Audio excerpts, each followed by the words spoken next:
Historia en 5 minutos. Bienvenidas y bienvenidos a Historia en 5 minutos. Yo soy Alejandra y hoy vamos a hacer algo un poco inusual en este canal, y es que os voy a hablar de una película que se llama La Crónica Francesa, que es de Wes Anderson y está ahora mismo en cines en España. Y es que, a ver, yo soy súper fan de Wes Anderson y realmente no era el vídeo que tenía pensado para esta semana. El vídeo que tenía pensado para esta semana era la reseña sobre la exposición Tesoros de Rumanía del Museo Arqueológico Nacional. El miércoles fui a ver esta película al cine y soy súper fan de este director, y es que empecé a ver un montón de detalles y es que me gustó tanto que es que quería compartirlo con vosotros porque creo que puede ser muy interesante. Entonces, ¿de qué va esta película? Esta película está ambientada como en los años 60, se podría decir, o esa fue la sensación que me dio a mí. Pues eso, está ambientada en los años 60 en Francia, y el hilo conductor de la película es la revista La Crónica Francesa, que es la que cuenta las historias que están dentro de esta historia. Y entonces, pues, esta revista tiene diferentes partes, una dedicada al arte, otra dedicada a la política,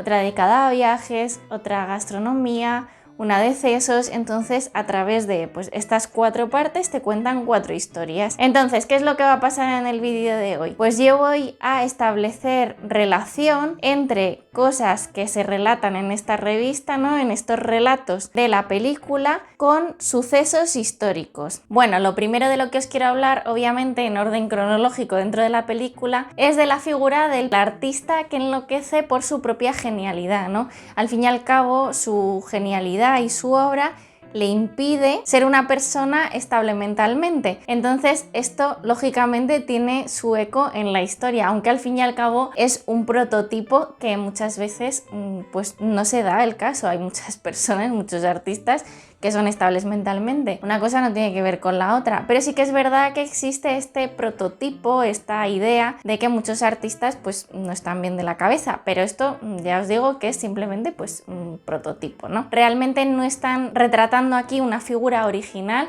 que a ellos se les haya ocurrido, por así decirlo, sino que esta idea del artista que enloquece está bastante extendida y tiene su eco en la historia. Y digo que tiene su eco en la historia porque hubo grandes artistas que enloquecieron. El caso más famoso de artista que enloqueció y que después de su muerte lamentablemente se hizo súper famoso es el caso de Van Gogh. Van Gogh ha pasado a la historia por su gran obra, que es magnífica, pero es que Van Gogh tenía un trastorno bipolar y esquizofrenia, que de hecho por este motivo pues acabó ingresado en un psiquiátrico, y en fin, una pena que una persona así pues acabe de esta forma, ¿no? Porque al fin y al cabo era una persona que supo plasmar en su obra algo magnífico y grandioso, y es una pena que se muriese sin saber lo que ha supuesto para la historia del arte. Otro ejemplo de artista con problemas mentales es el caso de Edvard Munch, que sufría esquizofrenia aunque le diagnosticaron depresión. De hecho, una de sus hermanas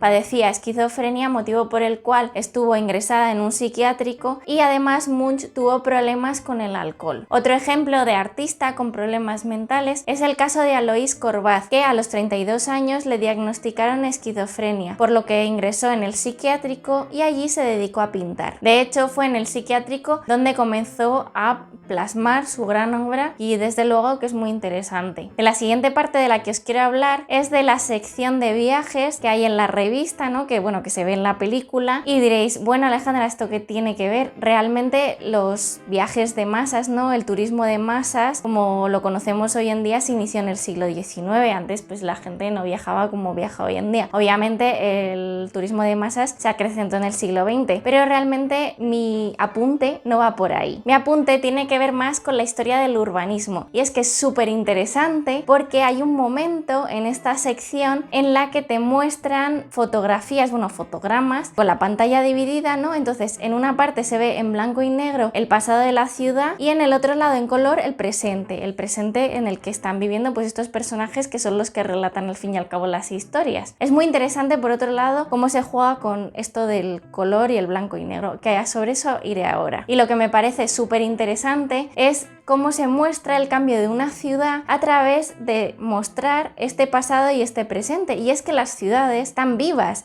las ciudades van cambiando, se van adaptando a las necesidades de las personas, se caen edificios o se tiran abajo, se construyen unos nuevos, la charcutería que había en la esquina ahora es una cafetería, no sé, seguro que podéis pensar en un montón de ejemplos en vuestras ciudades, en vuestros pueblos, en vuestros lugares de residencia donde esto sucede, ¿no? Al fin y al cabo, eso, los espacios públicos, los espacios que transita la gente van cambiando y se van adaptando a las necesidades, y me pareció súper interesante cómo se muestra en esta película, porque al fin y al cabo eso es historia del urbanismo, eso también pertenece a la historia, y me gustó muchísimo que lo retratasen. Y por otro lado también me gusta muchísimo cómo juega con esta idea de mostrar en blanco y negro el pasado y en color el presente, porque, y aquí viene un poco pues mi reflexión sobre este tema, y es que muchas veces cuando pensamos en el pasado pensamos en blanco y negro, pensamos en algo aburrido, que no tenían color. El caso quizá más paradigmático es el de la Edad Media, ¿no? Al fin y al cabo la Edad Media era una edad oscura,